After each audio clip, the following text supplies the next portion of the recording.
Aytib qo'y. Hamma o'zinikini o'zi o'ynasin. Birovni qo'liga qarash yo'q. Yaxshi o'tiribsizlarmi? Ana. Bor, choydan olib ichib o'tiringlar. Rahmat, rahmat.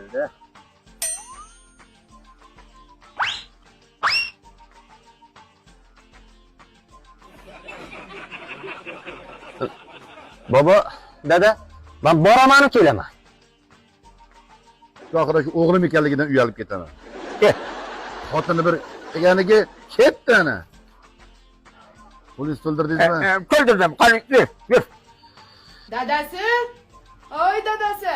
Ha? Tovlaga don bermabsiz-ku? Ayol zotini ham tushunib bo'lmaydi-da. Hozir. Ota qo'lga qarash bo'lmas, hozir kelaman. Mayli. Tez kelinglar. Shu xotinni chizgan chizig'idan chiqmaydigan erkaklarni ko'rsam jahlim chiqadi. Arzu? Hay Arzu, Ha! qarab yuboring. Seni ham shu chaqirgan vaqtingni qara. Birpas kutib tur. Tushunmadim. Siz meni gapimni ikkita qilyapsizmi? Hey, odam ota mama havo chaqirgan payti bormaganda shu kunlar boshimizda yo'q edi.